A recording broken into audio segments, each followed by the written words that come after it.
opportunity, find the career in India. And yes, Banu garu, most important F1 students అంటే ICE సింహసప్నం లాగా కనిపిస్తుంది.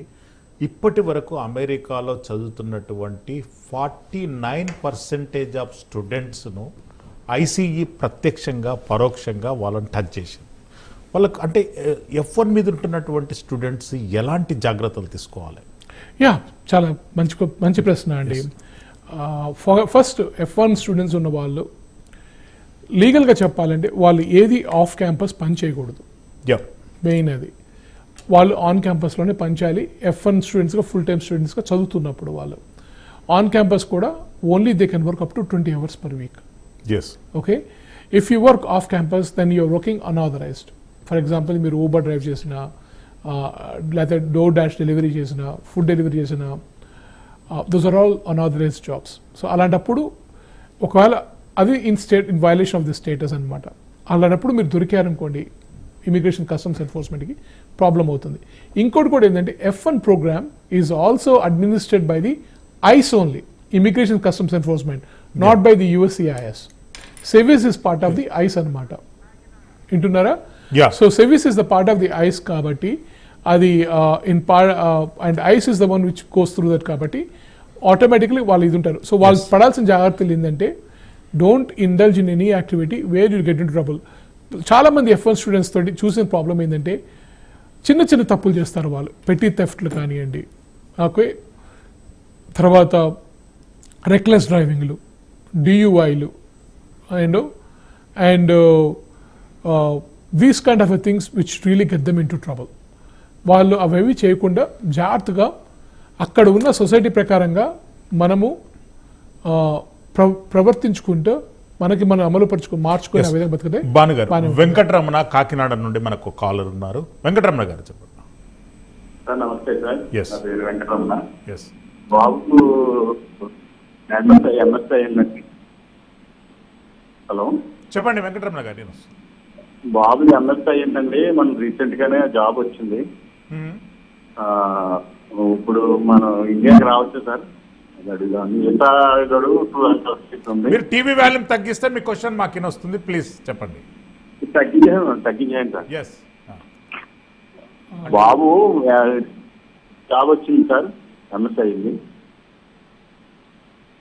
Hello, అవునండి వింటున్నాండి. అయితే బాబుకి వీసా ఉందా అండి? వ్యాలిడ్ వీసా ఉందా?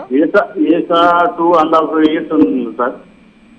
వీసా ఉంటే బాబు రావచ్చండి. ఆ ఎంప్లాయ్మెంట్ అంతా ప్రూఫ్ ఉంటే valid proof of employment letter, తర్వాత ఇప్పుడు బాబు F1 స్టేటస్లోనూ ఉన్నాడు అనుకుంటున్నాను. F1 స్టేటస్లో ఉంటే వ్యాలిడ్ ట్రావెల్ I-20 తీసుకుని స్కూల్ నుంచి స్కూల్కి నోటిఫై చేసి ఇట్లా ట్రావెల్ చేయాలనుకుంటున్నా అని చెప్పి ఇక్కడికి వచ్చి మిమ్మల్ని విజిట్ చేసి వెళ్ళొచ్చు బాబు. వాళ్ళ ఎంప్లాయర్ పర్మిట్ చేయాలి కూడా దానికి. మనతో పాటు మోహన్ రెడ్డి బెంగళూరు నుండి ఉన్నారు. మోహన్ రెడ్డి గారు ప్లీజ్. మోహన్ రెడ్డి గారు నమస్తే సార్. చెప్పండి మోహన్ రెడ్డి గారు. సార్ ఏం లేదు సార్, మేము EB-5 ద్వారా US వెళ్ళాలా అనుకుంటున్నాం సార్. ఓకే, అక్కడ ఎవరన్నా మీకు ఐడియా ఉండేవాళ్ళు ఏమన్నా సజెషన్ చేయగలుగుతారా సార్? అబ్సల్యూట్లీ అండి, very happy to suggest you అండి. మీరు మమ్మల్ని మీరు నన్ను కాంటాక్ట్ చేస్తే very happy to guide you and everything అండి. నా నెంబర్ నా సెల్ ఫోన్ నెంబర్ వచ్చి అమెరికా నెంబర్ వచ్చి +1 319 400 0053 అండి. నా ఈమెయిల్ వచ్చి భాను BHANU@BBILawgroup.com. మీరు నాకు ఈ రెండు ద్వారా ఈమెయిల్ ద్వారా కానీ ఫోన్ నెంబర్ ద్వారా నన్ను అప్రోచ్ అయితే I'm very happy to guide you and help you with EB-5 programme అండి. భాను గారు, ట్రంప్ ప్రచారం చేస్తున్నప్పుడు CPT OPT పైన సరళీకృతమైనటువంటి విధానం ఉంటుంది, సంస్కరణాత్మకమైనటువంటి విధానం ఉంటుందంటని చెప్పారు. ఇప్పుడు CPT OTPల పైన ట్రంప్ ప్రభుత్వం చాలా కఠినంగా వ్యవహరిస్తుంది. ఎట్లా చూస్తారు? అది కఠినంగా వివరిస్తుంది అందరికి తెలిసిందే కదండి. ఆ సంస్కరణ జరిగేది అంటే కొత్త రెగ్యులేషన్ అంటే ఎలక్షన్ క్యాంపెయిన్లలో CPT OPTలు అనేటటువంటిది గతంలో కంటే ఎక్కువ ఈజీ చేస్తామని చెప్పి ఆయన ప్రామిస్ ఇచ్చాడు ఒకటి. ఇచ్చారు, కానీ యాక్చువల్లీ వాళ్ళ proposal it's going to be even more titling అండి. ప్రపోజ్ రెగ్యులేషన్స్ ఉన్నాయి దానికి. ఆల్రెడీ ఆగస్ట్ లో ప్రపోజ్ రెగ్యులేషన్స్ పబ్లిష్ చేశారు.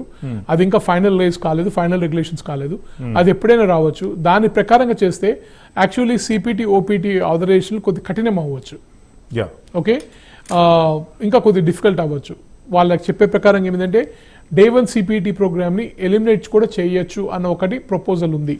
అది ఎంత నిజమో ఎంత అబద్ధమో మనకు తెలియదు. So don't expect any positive news if it comes to CPT OPT అండి. ఎందుకంటే there is a lot of anti CPT OPT movement is going on in India, in America, along with the in social media, not in America. In social media, we've seen that against H1B program also. The reason we don't know, but we always see all types of noises coming from everywhere. So that is there, Andy. So we have to understand that. Yes. Banumurthy, Hyderabad నుండి ఉన్నారు. Banu garu, please. Banumurthy garu, please. Hello. Yes, sir. Tourist వీసాలకు apply చేశాము. అది ఎంతవరకు రావచ్చు అంటారు? అవకాశం ఉందా? క్వశ్చన్ రిపీట్ చేస్తారండి ప్లీజ్ ఒక్కసారి. అమెరికా వెళ్ళడానికి టూరిస్ట్ వీసాకి అప్లై చేయించామండి. ఓకే, చేశాము. అది మనకు వచ్చే అవకాశం ఉందా లేదా? ఇప్పుడు B1 B2 వీసాస్ గురించి వచ్చే అవకాశం ఉంటుందండి. As long as you can establish that your intention to travel to America is temporary in nature and you return to home back country. You have ties to home country. As long as you can establish those with your documentation and everything, I don't see any problem in getting a visa for touring US and ఎస్. భాను గారు, విద్యార్థులకు special మీరు instructions ఏమి ఇస్తారు? అంటే వాళ్ళు university opt చేసుకునేటప్పుడు ఎలాంటి జాగ్రత్తలు తీసుకోవాలి, ఇమ్మిగ్రేషన్ విధానం అప్పుడు ఎలాంటి జాగ్రత్తలు తీసుకోవాలి, ఎలాంటి డాక్యుమెంటేషన్? ఒకటండి, స్టూడెంట్స్ ఫస్ట్ నేర్చుకోవాల్సింది ఏంటంటే మీరు అక్కడికి రాగానే ఎవరో మీకు ఉద్యోగం చూపించేస్తారు, మీకు ఉద్యోగం ఇచ్చేస్తారు, మీరు ఏం కష్టపడాల్సిన అవసరం లేదు, వచ్చే సంవత్సరంలోనే మీరు కార్లు కొనుక్కోవచ్చు, సరదాగా అన్ని దాచిపెట్టుకోవచ్చు, ఇక్కడ తల్లిదండ్రులు జాగ్రత్త పోషించుకోవచ్చు, అది చేసుకోవచ్చు అని ఆలోచన మాత్రం పెట్టుకోకండి వాళ్ళు రేపు. That is my humble advice to students.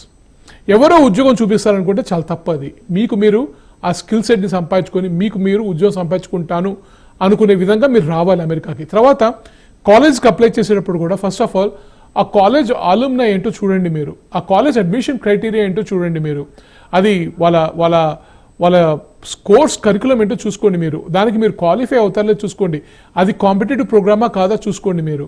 అది చాలా important. If you're not in the top 50 programs, especially if you're coming for the MS in computer science or engineering or math or anything like that, in STEM degrees, I don't think it's really you're going to get any job in the job market. So the placements kuda kavu. Nageswararao గారు హైదరాబాద్ నుండి. నాగేశ్వరరావు గారు please. నమస్తే అండి. Yes. H4 వీసాకి ఎప్పుడు slots release అవుతాయండి? Please. H4 visas. H4 visa గురించి ఏం అడిగారు? స్లాట్స్ ఎప్పుడు ఓపెన్ అవుతాయి? తెలీదండి. ఎస్. హానెస్ట్లీ తెలీదు. 27 వరకు అయితే ఇప్పుడైతే అవైలబుల్ లేవు. సో ఇప్పుడు ఒకవేళ ఎవరైనా వీసా అపాయింట్మెంట్ ట్రై చేయాలనుకుంటే అది 27 తర్వాతే మీకు దొరుకుతాయి ఇప్పుడు యాజ్ ఆఫ్ టుడే.